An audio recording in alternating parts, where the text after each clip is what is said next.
Hi అండి. నమస్తే. సహజీవనం 9వ భాగం. ఆశ అబార్షన్ చేయించుకోను అనేసరికి రవీంద్రరాయ్ మండిపడ్డాడట. ఇదంతా నా తలకి చుట్టి నన్ను నవ్వులపాలు చేయాలని చూస్తున్నావా? నన్ను బ్లాక్మెయిల్ చేద్దామని నీ ఉద్దేశమా? అంటూ అరిచాడట. ఆశ ఆయన మాటలు విని బిత్తరపోయినట్లుగా చూసింది. ఆ రోజు నుంచి రవీంద్రరాయ్ ఆశకు దూరంగా ఉండడం ప్రారంభించాడట. ఇదివరకు కంటే ఎక్కువగా భార్యతో కలిసి పార్టీలకి, ఫంక్షన్స్కి వెళ్తున్నాడట. ఇద్దరూ ఎంతో అన్యోన్యంగా కలిసి తిరుగుతున్నారట. ఆయన ఆశ మాట తలపెట్టనే పెట్టడం లేదు. ఇంటికి ఫోన్ చేస్తే లేడనిపించాడు. ఉత్తరం రాస్తే జవాబు రాయలేదు.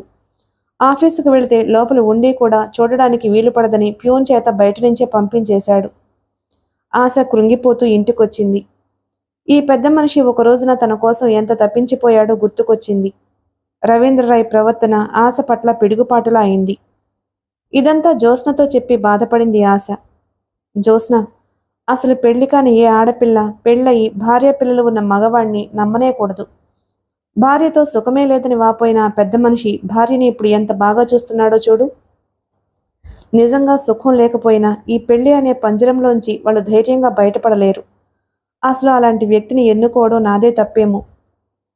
జ్యోత్స్నకి రవీంద్ర అంటే చాలా కోపం వచ్చింది. జీవితంలో స్థిరత్వం ఇవ్వలేనప్పుడు అసలు ఆశలాంటి కన్నెపిల్లతో అలాంటి సంబంధం పెట్టుకోవడం ఆయన తప్పు కాదా? పోని ఆశ తెలుసో తెలియకో తొందరపడిందే అనుకో. ఆయన వివేకం, వయసు, అనుభవం ఏమైపోయాయి? అది ద్రోహం కాదా? ఆ రాత్రి జ్యోత్స్న ఆవేశంగా ఇది చెబుతుంటే శ్యామ్ సుందర్ రవీంద్రరాయనే సమర్థించాడు. చూడు జ్యోత్స్న, నీ స్నేహితురాలికి అన్యాయం జరిగింది అన్న బాధలు నువ్వు సరిగా ఆలోచించలేకపోతున్నావు గాని నన్ను అడిగితే ఇందులో ఆయన తప్పేమీ కనిపించడం లేదు. ఆశకి ఆయన పెళ్ళైన వాడని, పిల్లలున్నాడని తెలిసే ఆయనతో సంబంధం ఏర్పరచుకుంది.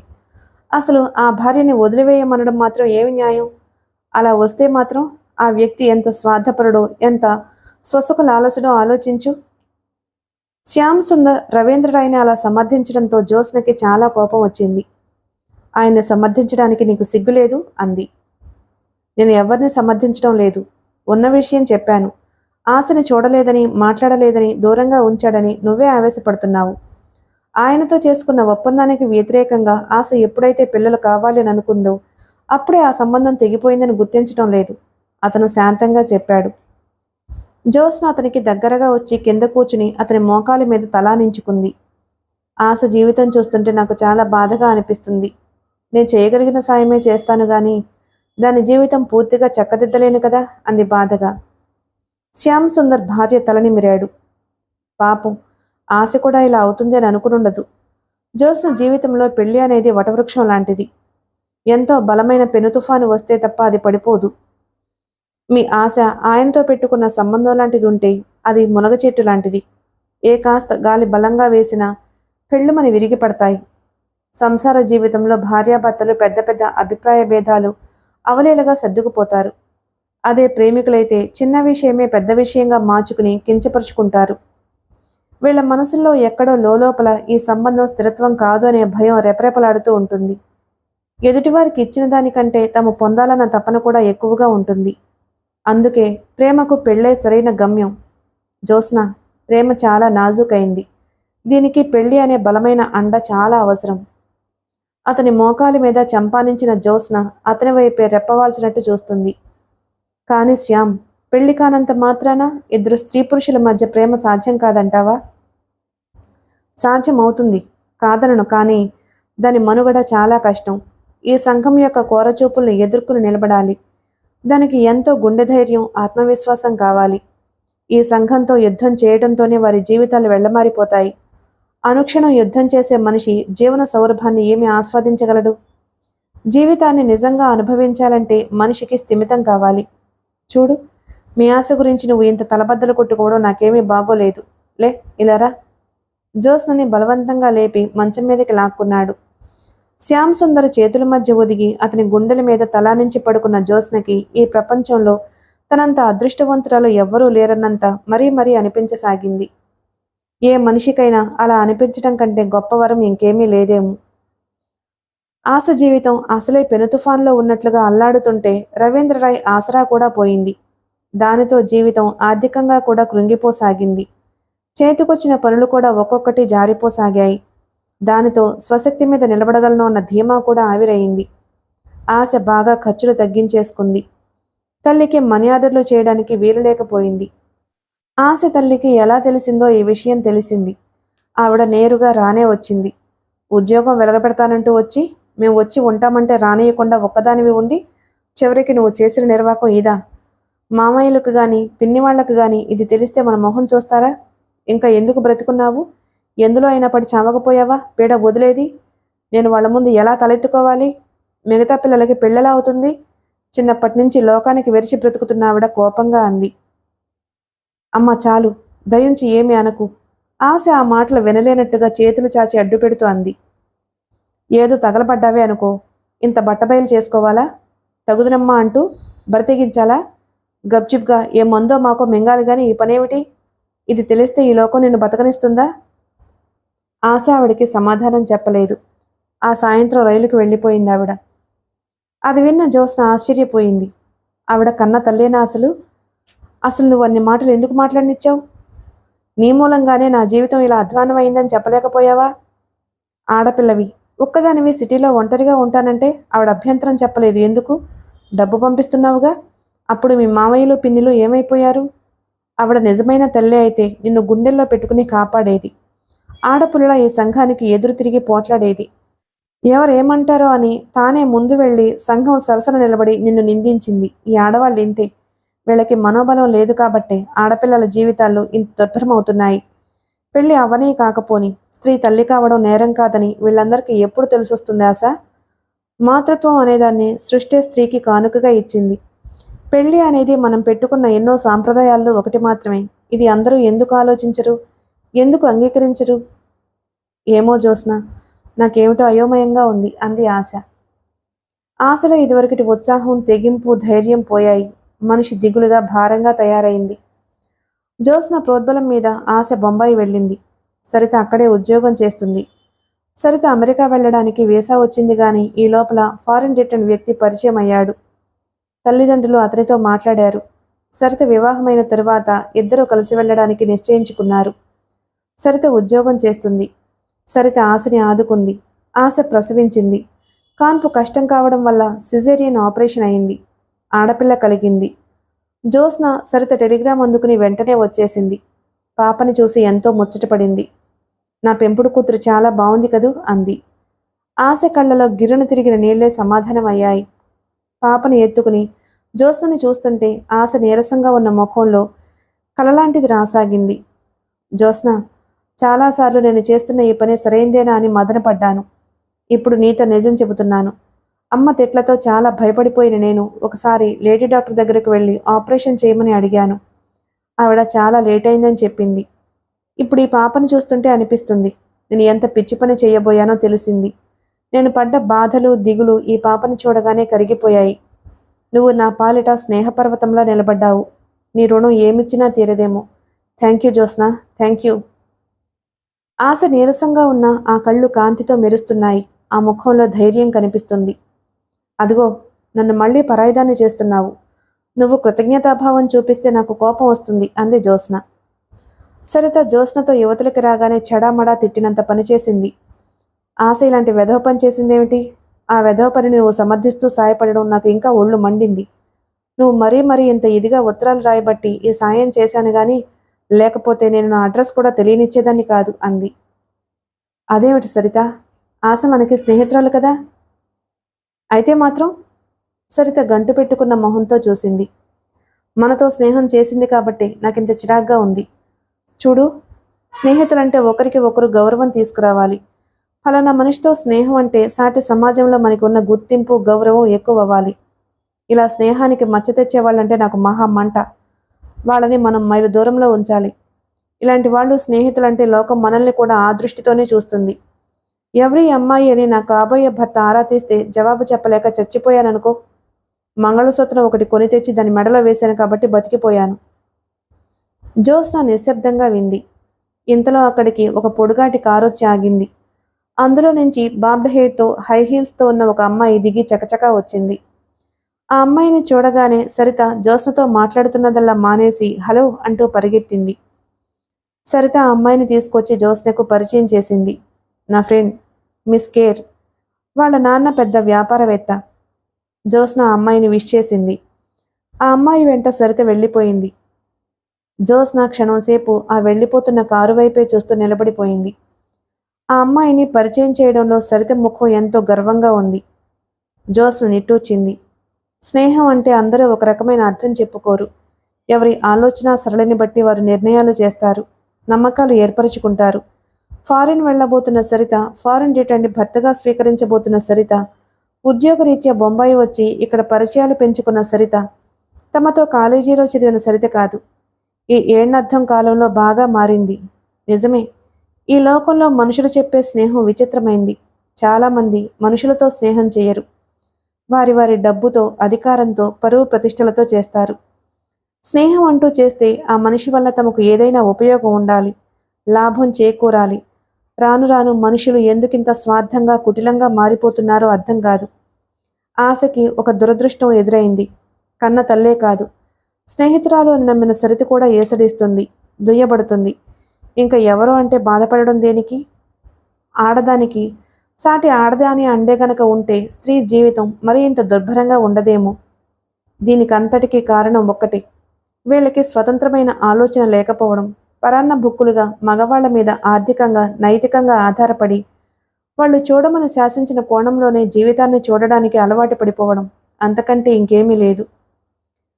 హక్కులు, అధికారాలు అంటూ కేకలు పెట్టే అమ్మలక్కలారా, ముందు మొట్టమొదటిగా స్త్రీకి ఎంతో పవిత్రమైన, ప్రాణాధికమైన ఈ సంగతి గురించి మాట్లాడండి, చట్టాలు చేయించండి అని ఎలుగెత్తి అరవాలనిపిస్తుంది.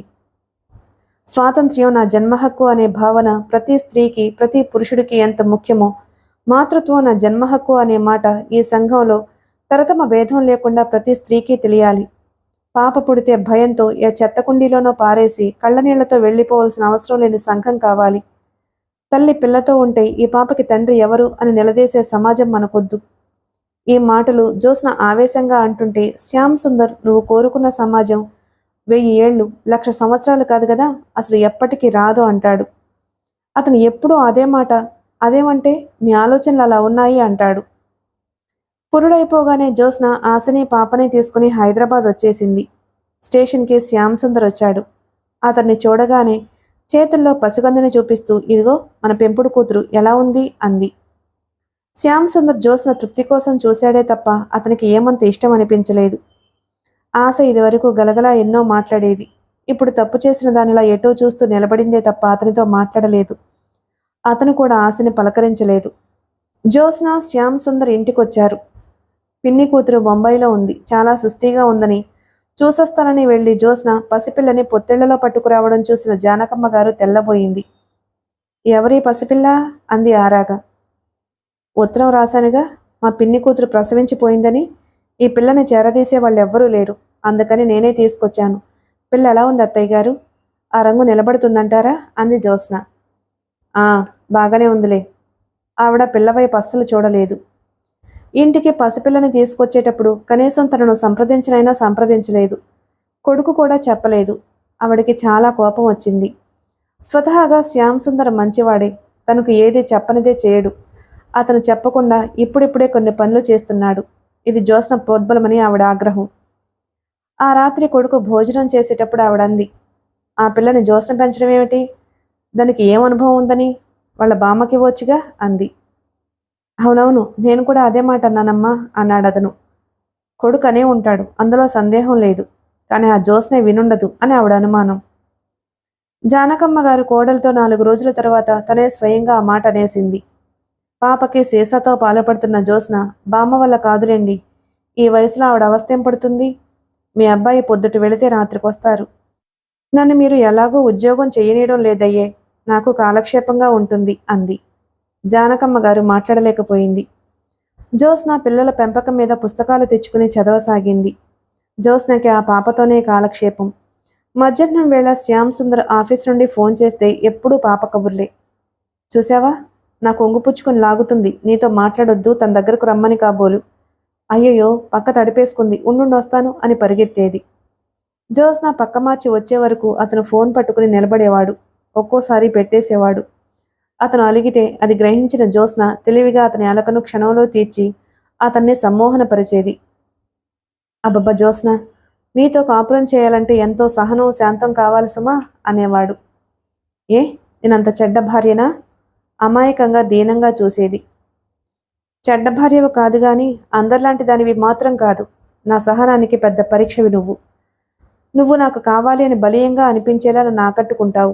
దానికోసం నేను ఎన్నో భరించాలి, ఎన్నిటికో తలవొగ్గాలి, ఎంతో రాజీ పడాలి. మరి ఏమీ చేయకపోతే నేనంటే ఇష్టమని నాకెలా తెలుస్తుంది? తెలుసుకుని ఏం చేస్తావు? నువ్వు ఎంత అపురూపమో అర్థం చేసుకుంటాను. జ్యోత్స్నకి ఆ పాపతోనే కాలక్షేపం. శ్యామ్ సుందర్ ఈ పాప మూలంగా తల్లితో జ్యోత్స్న పడే గొడవ తగ్గినందుకు సంతోషించసాగాడు. ఒక్కోసారి జ్యోత్స్న చేతుల్లో పాపను చూసి అలాగే తదేకంగా చూస్తూ ఉండిపోయేవాడు. ఏంటి అలా చూస్తున్నావు? జ్యోత్స్న డబాయించేది. పెంపుడు కూతుర్ని చూస్తే ఇంత మురిసిపోతున్నావు, సొంత కూతురైతే ఇంకెంత జాగ్రత్తగా పెంచుతావా అని ఆలోచిస్తున్నాను అన్నాడు. జ్యోత్స్న అతని వైపు క్షణకాలం దీర్ఘంగా చూసింది. ఆ కళ్ళల్లో సుందరమైన కలలు గూడు కట్టుకోసాగాయి. పాపని పడుకోబెట్టొచ్చి అతని భుజం మీద తలానించుకుంది. మన పెళ్ళయి ఎన్ని రోజులైందో తెలుసా అంది. తెలుసు, 2 సంవత్సరాలు కావస్తుంది. మరి మనకింకా పిల్లలెందుకు పుట్టలేదు? అదే నేను నిన్ను అడగాలని అనుకుంటున్నాను. నాలో ఏదైనా లోపం ఉందేమో అంది దిగులుగా. చిచి, అలా అనకు, నాలోనే ఉందేమో అన్నాడతను వెంటనే. ఆ సాయంత్రమే ఇద్దరు డాక్టర్ దగ్గరకు వెళ్లారు. ఆ లేడీ డాక్టరు భర్త కూడా డాక్టరే. ఆ లేడీ డాక్టర్ శ్యామ్ సుందర్ కుటుంబానికి బాగా తెలుసు. ఒకసారి ఫోన్ చేసినప్పుడు మాటల సందర్భంలో జానకమ్మ గారికి చెప్పింది. ఆవిడ బొగ్గలు నొక్కుంటూ, హార్ని వీళ్ల తొందర కోలా, పెళ్ళయి ఇంకా 2 ఏళ్లు నిండలేదు అంది. ఆవిడికి పెళ్ళైన 8 సంవత్సరాలకి శ్యామ్ సుందర్ పుట్టాడట. అందుకే అతనంటే అంత అపురూపం. ఇంటికొచ్చిన బంధువులందరూ ఆ పాప శ్యామ్ సుందర్ కూతురే అనుకుంటున్నారు. జ్యోత్స్న పెంపకంలో పాప బాగా ముద్దుగా బొద్దుగా తయారైంది. ఇల్లంతా పాకుతూ అందర్నీ ఎత్తుకోమని చేయి చాస్తుంది. వచ్చిన వాళ్ళు నట్టింట పాకులాడే పాపను చూసి ముచ్చటగా ఎత్తుకుని ముద్దాడుతూ జానకమ్మ గారితో, మీ మనవరాలండి, అచ్చం మీ పోలికే సుమా అని అంటుంటే ఆవిడ ఒంటికి కారం రాసుకున్నంత కంపరంగా చూసేది. ఆవిడ జ్యోత్స్న మొండితనాన్ని ఎదుర్కోలేక తన విసురంతా చూపిస్తూ వరమ్మగారికి సాధింపుగా ఉత్తరం రాసింది. జ్యోత్స్న పిన్ని కూతురు చచ్చిపోవడం కాదని, ముందు తన చావుకొచ్చిందని, ఈ పసిపిల్లని అందరూ తెలివిగా తన కొడుకు మెడకి చుట్టారని నిష్ఠూరం చేస్తూ ఘాటుగా తన అసమ్మతిని తెలియచేసింది. తన కొడుకు మంచివాడు కాబట్టి జ్యోత్స్న చేస్తున్న ఈ హఠమంతా సాగుతుందని, ఈ వ్యవహారం తనకేమీ నచ్చలేదని వరమ్మగారిని వచ్చి పిల్లని తీసుకువెళ్లమని రాసింది. వరమ్మగారికి ఎన్నిసార్లు చదివినా ఆ ఉత్తరంలోని సారాంశం ఏమిటో సరిగా బోధపడలేదు. అసలు తమకి బొంబాయిలో బంధువులు ఎవ్వరూ లేనే లేరని, జ్యోత్స్నకి పిన్నే లేదని, పిన్ని కూతురు ఎక్కడి నుంచి వచ్చిందా అని అబ్బురపడుతున్నానని రాసింది. విషయం ఏదైనా జ్యోత్స్న పొరపాటుగా ప్రవర్తిస్తుంటే తను ఊరుకోనని, తప్పకుండా మందలిస్తానని, అవసరమైతే తను స్వయంగా వస్తానని ఉత్తరం రాసింది. ఆ ఉత్తరం చూడగానే జానకమ్మ గారు కళ్ళు తాగిన కోతిలా అయింది. వెంటనే కొడుక్కి ఫోన్ చేసి నిలుచున్న పళంగా రమ్మనమని ఆజ్ఞ జారీ చేసింది. శ్యామ్ సుందర్ రాగానే కొడుకు చేతికి ఆ ఉత్తరం ఇచ్చి ఆ పాప ఎవరి సంతానమో, జ్యోత్స్న ఎందుకు పెంచవలసి వచ్చిందో తేల్చమని పట్టుబట్టింది. జ్యోత్స్న మాట్లాడలేదు. శ్యామ్ సుందర్ జ్యోత్స్నని ఆవిడ ఆశించినంతగా తిట్టలేదు, ఆవేశపడలేదు. ఇది కొడుకు అప్రయోజకత్వం అనుకుంది. ఆ పిల్ల ఎవరో మర్యాదగా చెబితే సరి, లేకపోతే ఇంట్లో నుంచి వెళ్ళిపోమను. ఊరు పేరు లేని వాళ్ళని తెచ్చి పెంచడానికి ఇల్లు సత్రం కాదు. అది కాదమ్మా, శ్యామ్ తల్లికి సర్ది చెప్పబోయాడు. నువ్వు నోరు మూసుకో. ఆ అమ్మాయి హఠం ఎన్నో రకాలుగా భరించాను, ఇక నేను భరించలేను. పిల్ల ఎవరో చెప్పడానికి ఏమిటి? ఎందుకు చెప్పాలి అనే అహం కదూ. ఇది నా స్వవిషయం. మీకు చెప్పగలిగితే అప్పుడే చెప్పుండేదాన్ని. ఇంకో వ్యక్తి ఈ విషయంలో ముడిపడుంది. ఆ వ్యక్తిని బయటకు లాగడం నాకు ఇష్టం లేదు, ఖచ్చితంగా అంది జ్యోత్స్న. ఇది నా ఇల్లు. నా ఇంట్లో నాకు తెలియని రహస్యాలుండడానికి వీల్లేదు. జ్యోత్స్న వెళ్ళి మౌనంగా తనవి పాపవి బట్టలు సర్దుకోసాగింది. జ్యోత్స్న, ఏమిటా తొందర అన్నాడు శ్యామ్. ఇది మీ అమ్మగారి ఇల్లట. మనకి వేరే ఇల్లు అనేది ఉండడం అవసరమని ఇప్పుడు అనిపిస్తోంది. వేరే వెళ్ళిపోదాంరా. అతను నిరుత్తరుడైనట్టుగా నిలబడ్డాడు. జానకమ్మ గారు మండిపడిపోతున్నట్లుగా అంది. అంటే ఏమిటి నీ ఉద్దేశం? వాడిని వేరే రమ్మనమనా? అంత ఆ పసిగుంటే నీకెక్కువనుకుంటే, మాతో లక్ష్యం లేదని అనుకుంటే నువ్వు వెళ్ళవే. వాడు మమ్మల్ని వదిలి రాడు. జ్యోత్స్న ఆవిడ వైపు చూడలేదు. శ్యామ్ సుందర్ వైపు తిరిగి అతని వైపు సూటిగా చూస్తూ, వస్తావా రావా అంది. జ్యోత్స్న, నీకు మతిపోయింది అన్నాడు పళ్ళ బిగువున. నాకేమీ మతిపోలేదు. నేను నీ నుంచి ఏమీ దాచలేదు. అంతా తెలిసిండి కూడా నువ్వు ఇలా మౌనంగా ఉండిపోవడం నేను భరించలేకపోతున్నాను. ఇది మా ఇష్టం, నీకు సంబంధం లేదు అని ఒక మాట చెప్పి ఆవిడ నోరు ఎందుకు మోయించలేవు? ఆ చూసావా చూసావట్రా? ఏమండి, మీరు విన్నారా?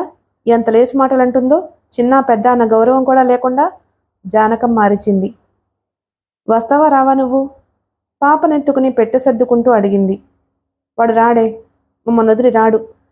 నేను తెచ్చుకుంటే వాడి భార్యగా నువ్వు నా ఇంటికి వచ్చావు. మేము అవసరం లేదనుకుంటే పో. జ్యోత్స్న శ్యామ్ సుందర వైపే చూస్తుంది. శ్యామ్కి కోపంగా ఉంది. అటు తల్లి మీద ఇటు జ్యోత్స్న మీద కూడా. ఇద్దరి మీద చెప్పలేనంత ఆగ్రహంగా ఉంది. ఇద్దరు ఇద్దరే, ఒక్కళ్ళు తగ్గరు, తన ప్రాణం తినేస్తున్నారు. ఈ ఇద్దరి మధ్య సామరస్యం ఏర్పరచాలని, ఇల్లు తన జీవితం రెంటిని ప్రశాంతంగా ఉంచాలని అతను ఎంతో ప్రయత్నం చేస్తూ వచ్చాడు. అది సాగకుండా తెగేదాకా లాగుతున్నారిద్దరు. శ్యామ్ వైపు తదేకంగా చూసిన జ్యోత్స్న తల వంచి ఇక అతన్ని అడిగేదేమీ లేదన్నట్లుగా వెళ్ళిపోబోయింది. గుమ్మం వరకు వచ్చింది. వెనక నుంచి శ్యామ్ హఠాత్తుగా వచ్చాడు. జ్యోత్స్న చేతిలో పెట్టిలాగి కింద పడేశాడు. జ్యోత్స్న రెక్కపట్టి గబగబా వెనక్కి తిప్పి బరపరా గదిలోకి ఇచ్చుకుపోయాడు. నీకు బుద్ధి లేదు, అస్సలు బుద్ధి లేదు. అసలు నన్ను ఎందుకు పెళ్లి చేసుకున్నావు? నన్ను ఈ నరకం పెట్టడానికేనా? నీ తర్కంతో నా ప్రాణం పోతుంది జ్యోత్స్న. మర్యాదగా చెబుతున్నాను విను. నువ్వు ఈ ఇంటి నుంచి అడుగు బయటకు పెట్టడానికి వీల్లేదు. ఆ మాట మళ్ళా నా నోటి వినిపించిందంటే మాత్రం ఊరుకోను. నేను నీకేమి నా వాళ్ళను వదిలొచ్చి నీతో వేరే కాపురం పెడతానని వాగ్దానం చేయలేదు. నోరు మూసుకుని కూర్చో. అతని ముఖం ఎర్రబడిపోయింది. ఆవేశంతో అరుస్తున్నాడు. కంఠం దగ్గర నరాలు కనిపించేంత బిగ్గరగా మాట్లాడుతున్నాడు. అతను తలుపులు లాగి బయట గడియ పెట్టి యువతలకొచ్చాడు. తల్లితో అంత కోపంగానూ అన్నాడు. అమ్మా, జ్యోత్స్న తిక్కతనం నీకు తెలియందేమీ కాదు. నువ్వు కూడా బజార్న పడతానంటావేమిటి? నేను ఈ ఇంట్లో ఉండాలా వద్దా? ఒక మాట చెప్పు. ఆ పిల్ల ఎవరి పిల్ల అయితే నీకెందుకు? తను పెంచుకుంటాను అంటుంది. పెంచుకొని మీ ఇద్దరు ఇలా గొడవ చేసి నాకు పిచ్చెక్కిస్తారా? అవతల ఆఫీస్ గొడవలతోనే చచ్చిపోతున్నాను నేను. నన్ను ఎక్కడికైనా వెళ్ళిపోమంటావా? చెప్పు. ఎన్నడూ లేనిది కొడుకు తీవ్రంగా మాట్లాడడం చూసి జానకమ్మ బిత్తరపోయింది. వెంటనే ఏడుస్తూ, అయ్యో నన్నంటావట్రా నాయనా? మధ్యలో నేనేం చేశాను? అసలు గొడవ చేసిన నీ భార్య బానే ఉంది అంది రోషంగా. ఆ రాత్రి ఇంట్లో ఎవ్వరికీ భోజనాలు లేవు. శ్యామ్ సుందర్ క్లబ్కు వెళ్ళిపోయాడు. అతను గది గడియ వేసిన సంగతి మర్చిపోయాడో లేక కావాలనే వేసి వెళ్ళాడో తెలియదు. జ్యోత్స్న ఫోన్ చేయగా ఆశ వచ్చి తీసింది. జరిగిందంతా విని ఆశ తెల్లబోయింది. కళ్ళనీళ్లు పెట్టుకుంటూ, జ్యోత్స్న, నా మూలంగా నీకు ఎన్ని బాధలు కదూ అంది. ఒక మంచి పని చేయడానికి ఎన్ని బాధలు పడినా పర్వాలేదు, నువ్విదేమి మనసులో పెట్టుకోకు అంది. శ్యామ్ క్లబ్బు నుంచి ఉత్తరం రాసి పంపించాడు. జ్యోత్స్న, నీ అభిప్రాయంతో నేను కొన్నిటికి రాజీ పడినట్టే నువ్వు పడడం న్యాయం. నేను అమ్మని చెల్లెళ్ళని విడిగా వదిలి నీతో రాలేను. నేను మొదటి నుంచి చెబుతూనే ఉన్నాను. నా జీవితం నా ఒక్కడిది కాదు, నా వాళ్లతో ముడిపడి ఉంది. నేను అది తెంచుకోలేను. నీకు ఇది నచ్చకపోతే నువ్వు నిరభ్యంతరంగా నన్ను వదిలి వెళ్ళిపోవచ్చు. నేను కాదనను, అసలే బాధపడను. ఏ నిర్ణయం తీసుకోవడానికైనా నువ్వు సర్వస్వతంత్రురాలివి. నీ స్వాతంత్ర్యం నేను మన్నిస్తాను. శ్యామ్. అతను ఆ రాత్రి ఇంటికి రాలేదు, క్లబ్బులోనే గడిపాడు. ఆ ఉత్తరం చూసిన తరువాత జ్యోత్స్న ఇక ఉంటుందని ఆశ అతనికి ఏమాత్రమూ లేదు. తెల్లవారుజాము అవుతూ ఉండగా అతను వచ్చాడు. తలుపు తడితే పెద్ద చెల్లెలు లేచొచ్చి తలుపు తీసింది. ఎక్కడికి వెళ్ళావన్నయ్యా? అమ్మ చాలా ఏడ్చింది, అన్నం కూడా తినలేదు అంది మందలింపుగా. అతను మౌనంగా గదిలోకి వెళ్ళాడు. గదిలోకి వచ్చి లైట్ వేసిన అతను ఒక క్షణం తన కళ్ళని తానే నమ్మలేనట్టు నిలబడిపోయాడు. ఉయ్యాలలో పాప నిద్రపోతుంది. జ్యోత్స్న కిటికీ దగ్గర నిలబడి ఉంది. ఆ నిలబడడంలో ఏదో దుఃఖం, దీనత్వం కనిపిస్తున్నాయి. జ్యోత్స్న వెళ్ళిపోలేదా? అతని మనసు ఒక్కసారి తేలికైంది. అతని శరీరం దూదిపింజలా అయి తేలిపోతున్నంత ఆనందం అనిపించింది. గభాల్న అతను జ్యోత్స్న దగ్గరకు వెళ్ళలేదు. తన ఉత్తరం జ్యోత్స్నకు అంది వాత వినిపించినట్లుగా అక్కడ టేబుల్ మీద ఎత్తుపెట్టి ఉంది. అతను మెల్లగా జ్యోత్స్న దగ్గరికి అడుగులో అడుగు వేస్తున్నట్లుగా వెళ్ళాడు. అతని అడుగుల శబ్దం వినిపిస్తూనే ఉంది. జ్యోత్స్న పిలిచాడు. పలకలేదు. అతని చెయ్యి భుజం మీద పడింది. ఆ స్పర్శకి జ్యోత్స్న నిటారుగా అవడం అతను గమనించాడు. మౌనంగా, బలవంతంగా ఆ భుజం పట్టి తన వైపు తిప్పుకున్నాడు. అప్పటి వరకు ఎలాగో అతి కష్టం మీద బలవంతంగా బిగబట్టుకున్నట్టుగా నిలబడ్డ జ్యోత్స్న ఒక్కసారిగా చేతుల్లో ముఖం దాచుకుని ఏడవసాగింది. జ్యోత్స్న. తలని గుండెలు కదుముకున్నాడు. బలంగా నొక్కుకున్నాడు. నువ్వు వెళ్ళిపోయావనే అనుకున్నాను సమా. Thank you. Thank you Jyotsna. I love you. I love you so much for this అని చెబుతుంటే అతని కంఠం వణికింది. నేను నేను నీకు అవసరం లేదు, అందుకే అలా ఉత్తరం రాశావు ఏడుపు మధ్యలోనే అంది. నువ్వు అవసరం లేదా? అతను జ్యోత్స్న చెయ్యెత్తి గుండెల మీద ఆనించుకున్నాడు. జ్యోత్స్న అంటే ఇక్కడ కొట్టుకుంటుందే ఈ గుండెకాయ అన్నమాట. అది నీకెలా తెలుస్తుంది? నీ మంకుతనం నువ్వు మానవు. అమ్మతో నేను నీ వైపు పోట్లాడలేక ఎంత సతమతమైపోతున్నానో గుర్తించవే. నేను మొదటే ఆ పాప మనకొద్దు అని చెప్పాను, నువ్వు వినలేదు. ఆ పాప ఎవరో చెబితే అమ్మ ఒక క్షణం ఉండనీయదు. ఇప్పుడు చూడు, ఈ విషయం నాకు తెలుసు అని తెలుసుకుంది. రేపటి నుంచి నా పని ఉంటుంది. జ్యోత్స్న మాట్లాడలేదు. ఓకే, చెప్పానుగా, నాకు నువ్వు కావాలి. నీకోసం నేను ఎంతైనా భరిస్తాను, కానీ ఒక్కొక్కసారి అది నా శక్తిని మించి అవుతుంది. అది నువ్వు అర్థం చేసుకుంటే చాలు అలసటగా అన్నాడతను. ఇద్దరూ అలా రాజీ పడడంతో ఎంతో ఊరట కలిగింది ఇద్దరికీ. కొడుక్కి ఆ పిల్ల ఉదంతం తెలిసే తన దగ్గర దాచి ఏమీ తెలియనట్టు నాటకం ఆడాడు అని తెలియగానే జానకమ్మ గారు నిర్ఘాంతపోయింది. జ్యోత్స్నని వెళ్ళిపోనీయకుండా బ్రతిమలాడి ఆపాడని కూడా ఆవిడనుకుంది. ఆవిడికి కొడుకు మీద చాలా కోపం వచ్చింది. మాట్లాడడం మానేసింది. చెల్లెళ్ళు కూడా ముభావంగానే ఉంటున్నారు. శ్యామ్ సుందర్కి ఇది ఎంతో బాధగా ఉంది. జ్యోత్స్నని అతను పెళ్లి చేసుకున్నాడు. కొన్ని పరిస్థితుల్లో అతను జ్యోత్స్నతో రాజీ పడక తప్పడం లేదు. అది తల్లి దృష్టికి ఎందుకు అసమర్థతగా కనిపిస్తుందో అతనికి అర్థం కావడం లేదు. ఆవిడ సూటీపోటీగా ఇంటికి వచ్చిన బంధువులతో స్నేహితులతో శ్యామ్ వినేటట్లు, అడ్డాలనాడు బిడ్డలు గాని గడ్డాలనాడు బిడ్డలా, ప్రాణం ఒక ఎత్తుగా పెంచి పెద్ద చేయటం వరకే మన పని, ఆ తర్వాత రెక్కలొచ్చిన పిచ్చుకల్లా ఎగిరిపోతారు అని నిష్ఠూరంగా అనేది. శ్యామ్కి చాలా బాధ అనిపించేది. తల్లిని ప్రసన్నం చేసుకునేసరికి అతని తాతలు దిగొచ్చినంత పని అయ్యేది. శ్యామ్ సుందర్ జీతం రాగానే తను కొద్దిగా అట్టి పెట్టుకుని మిగతాది ఇంటి ఖర్చులకి తల్లి చేతికి ఇచ్చేసేవాడు. అది అతను ఉద్యోగంలో జాయిన్ అయినప్పటి నుంచి వస్తున్న అలవాటు. జ్యోత్స్న దగ్గర ఎప్పుడూ డబ్బుంటుంది. అయినా కూడా జ్యోత్స్న పేరిట ప్రతి నెల బ్యాంకులో వేసేవాడు. అది వాడుకుందా లేదా అన్నది జ్యోత్స్న ఇష్టం. ఉద్యోగం చేయలేదని, చేతిలో డబ్బు లేదని అంత తల్లికిస్తున్నాడని జ్యోత్స్న ఏనాడు అనుకోకూడదు అని అతని నిర్ణయం. జ్యోత్స్న డబ్బు దగ్గర పెద్దగా పట్టించుకున్నట్లే ఉండదు. అతనికి కావాల్సింది అడుగుతుంది. మిగతాది ఏమైంది అన్న సంగతి కూడా ఆరా తీయదు. శ్యామ్ సుందర్ పనిచేసే కంపెనీకి చాలా లాభాలు వచ్చాయి. అతనికి బోనస్గా 5,000 వచ్చింది. ఈ 5,000 రాగానే చిన్నపిల్ల పేరిట వేయించాలని జానకమ్మ తాపత్రయం. మొదటి నుంచి ఆ కుటుంబానికి అధికార సంపదే తప్ప డబ్బు సంపాదన అంత ఎక్కువగా లేదు. ఉన్న దాంట్లోనే జాగ్రత్తగా కాపురం గడిపి అందరికంటే ఉన్నట్లుగా పిల్లలకి తగిన నగలు బట్టలు అమరుస్తుంది జానకమ్మ. బోలెడంత కట్నమిచ్చి ఎంతో ఖర్చు పెట్టి పెద్ద పిల్ల ప్రమేల పెళ్లి చేశారు. ఏడాది తిరగకుండా ఆ పిల్ల ఇంటికొచ్చేసింది. దాంతో ఆవిడికి నడుం విరిగినట్లయింది.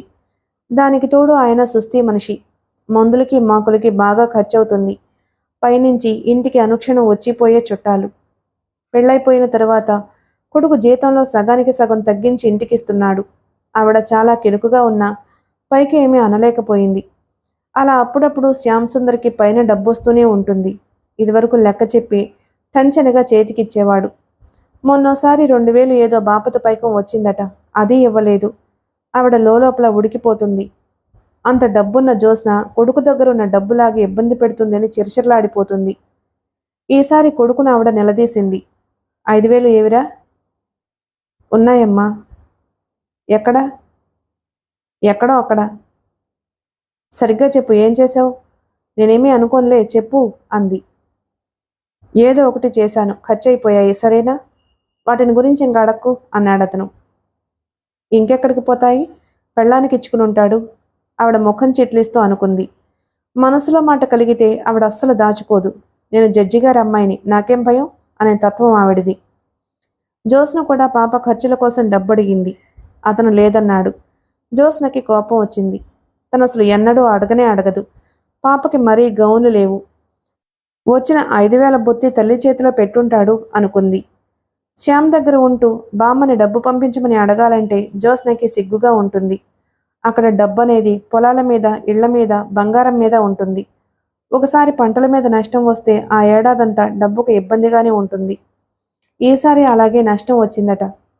జానకమ్మ మనసులో కుతకుతలాడుతున్న కోపం ఆపుకోలేక పిల్లి మీద ఎలుక మీద పెట్టి దెప్పసాగింది.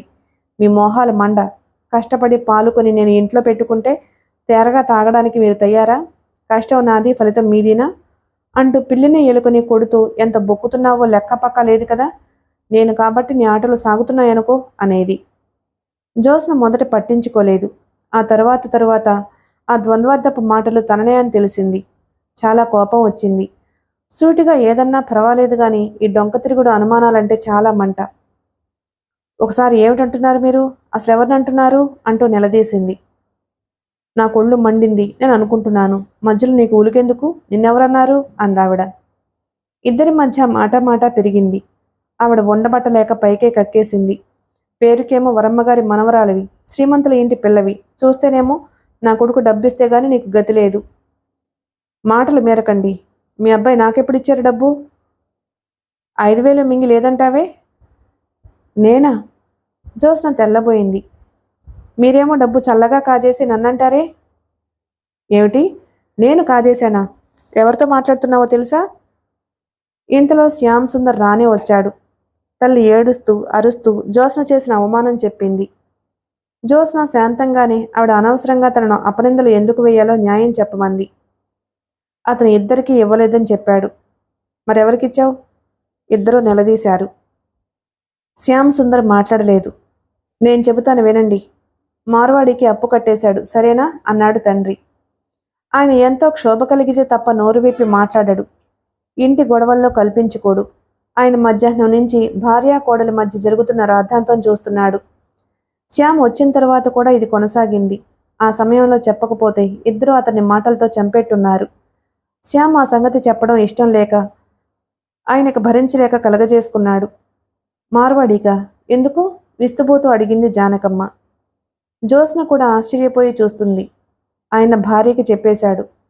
పెళ్లికి మార్వాడి దగ్గర 30,000 అప్పు చేశాడు. అది నీకు కట్నం డబ్బుగా ఇచ్చాడు. వరమ్మగారు వాళ్ళు కట్నం ఇవ్వలేదు. ఏమిటి? నిర్ఘాంతపోయిందావిడ.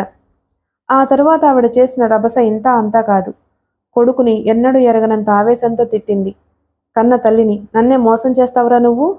వాళ్ళు కట్నం ఇచ్చారంటూ నువ్వు అప్పు చేసి నాకిస్తావా? ఛీ, ఇంతకంటే దారుణం ఇంకేదైనా ఉందా? ఈ క్షణం నుంచి నువ్వు కొడుకువి కాదు, నీ తల్లిని కాదు, నీ మోహం కూడా చూపించకపో. నా ఇంట్లోంచి పోరా. నీ భార్యని తీసుకుని నా కళ్ళెదుట పడకుండా పో. ఆవేశంతో ఆడపిల్లా గర్జిస్తున్న ఆవిడిని ప్రమీల భర్త ఎలాగో లోపల గదిలోకి లాకెళ్లారు. డైనింగ్ టేబుల్ దగ్గర అప్రతిభుడైనట్టుగా కూర్చుండిపోయాడతను. అతనికి తల్లి ముందు ఈ రహస్యం బయటపడినందుకు చెప్పలేనంత సిగ్గుగా ఉంది. తను చేసిన పని కంటే తను ఆడిన అబద్ధం ఆవిడ మనసుని ఎంత గాయపరిచిందో అర్థమై కృంగిపోతున్నాడు. గదిలో నుంచి తల్లి ఏడుపు వినిపిస్తుంది. అతని గొంతులో ఏదో అడ్డుపడ్డట్లయింది. ఆ ఇంట్లో తల్లికి గారాల తనయుడతను. తల్లి ప్రేమ అనే అమృతం అతను ఎంతగానో తాగాడు. తల్లి వెంట చీ అనే చీత్కారం, ఆ తిరస్కారం బాణాల్లా గుచ్చుకున్నాయి. ఎందుకు ఇలాంటి పని చేశావు? నిర్ఘాంతపోయిన జ్యోత్స్న కూడా అడిగింది. అతను తల తిప్పి జ్యోత్స్న వైపు చూశాడు. ఆ చూపులో చాలా ఆగ్రహం ఉంది. పైనుంచి నన్ను అడుగుతున్నావా? దీనికి కారణం నువ్వే అనే భావం వాడిగా ఉంది. అతను ఇంట్లో నుంచి వెళ్ళిపోయాడు. చాలా పొద్దుపోయిన తర్వాత తిరిగొచ్చాడు. జ్యోత్స్న మేల్కొనే ఉంది. అన్నానికి రా పిలిచింది. నాకు ఆకలిగా లేదు. బట్టలు కూడా మార్చుకోకుండా వెళ్ళి మంచం మీద పడుకున్నాడు. అతని కుడి చేతి వేళ్లు కళ్ళని తాకుతున్నాయి. అతను ఆ పడుకోవడంలో ఎంతో వ్యధ కనిపిస్తుంది. జ్యోత్స్న దగ్గరకు వెళ్ళింది. మంచం మీద కూర్చుని అతని తల మీద చెయ్యి వేసింది. ఎందుకింత బాధపడుతున్నావు అంది. నీకు తెలీదు. నువ్వు నాలాగా మగపిల్లాడిగా పుట్టి అమ్మ ప్రేమని పొంది అమ్మ చేత మోసం చేశాననే చేదరింపు తింటే గాని ఆ బాధ ఏమిటో నీకు తెలియదు జ్యోత్స్న. నేను నీకొకటి చెబుతున్నాను. అమ్మంటే నాకు చాలా చాలా ఇష్టం. చెప్పలేనంత గౌరవం. నాకు ఒక వ్యక్తిత్వం ఏర్పడింది అంటే అది అమ్మ పెంపకమే కారణం అనుకుంటాను. అమ్మకి కాస్త అహంపాలు ఎక్కువగాని జీవితం పట్ల అమ్మ దృక్పథం ఉంటే అది చాలా ఉపయోగపడేది. అమ్మ కళ్ళల్లో ఆవిడ పెంచిన విలువలకు తగ్గి ప్రవర్తించటం నాకు చాలా బాధగా అనిపిస్తుంది. మరి ఎందుకు చేసావా పని? కినుకుగా అడిగింది. నీకోసం. నీకోసమా? కాదు, నా కోసమే చేశాను. అమ్మకి కట్నం కావాలి. కట్నం ఇవ్వడం నీకు ఇష్టం లేదు. నువ్వు నాకు కావాలి. అందుకని ఆ కట్నం డబ్బుని అప్పు చేసి తెచ్చి జోగారావు గారి చేత మీ బామ్మే పంపించినట్టు నేను ఇప్పించాను. ఇది నాన్నగారికి మాత్రం చెప్పాను. ఆయన నన్ను తప్పు చేస్తున్నావని వెనక్కి లాగలేదు. సరే అన్నారు. జ్యోత్స్నకి మొదట ఇదంతా చాలా బాధగా అనిపించినా ఇప్పుడు శ్యామ్ అంటే చాలా అపురూపం అనిపించసాగింది. తన కోసమే ఇదంతా చేశాడన్న భావన జ్యోత్స్నకు ఎలాగో ఉంది. అతను ఎంత ఇస్తున్నా తనకు ఇంకా ఇంకా అతడి నుంచి పొందాలని అనిపిస్తుంది. ఇది తన ఆలోచనలో లోపమా? శ్యామ్ భుజాలు పట్టి లేపి తలని తీసుకుని గుండెలకు అదుముకుంది. అతని జుట్టులోకి వేళ్లు పోనిస్తూ చెంపని ఆ క్రాఫ్ మీద ఆనించుకుంటూ, పిచ్చబ్బాయి, అమ్మకి కష్టం కలిగించాలని కదూ బాధపడుతున్నావు? ఈ చెడ్డ పని ఈ మంచబ్బాయి ఎందుకు చేశాడట? ఈ చెడ్డమ్మాయి కోసం, అవునా? కాబట్టి అమ్మకి క్షమాపణ చెప్పి అమ్మని సుముఖం చేయాల్సిన బాధ్యత ఈ చెడ్డమ్మాయి మీదే ఉందట. అది నేను చేస్తాను, సరేనా? జ్యోత్స్న గుండెల్లో ముఖం దాచుకున్న అతను తలెత్తి చూశాడు. నిజమా? ఆ కళ్ళు ఆశ్చర్యంగా చూశాయి. నిజం. ఈ పొరపాటుకి కారణం నేను. నేనే అమ్మని క్షమాపణ కోరతాను. కారణం నా బాధ్యత, అవునా? అతను వెంటనే జ్యోత్స్నని మీదకి లాక్కున్నాడు. మిగిలిన కథ తరువాయి భాగంలో విందాం. Please like and subscribe my channel. Thank you.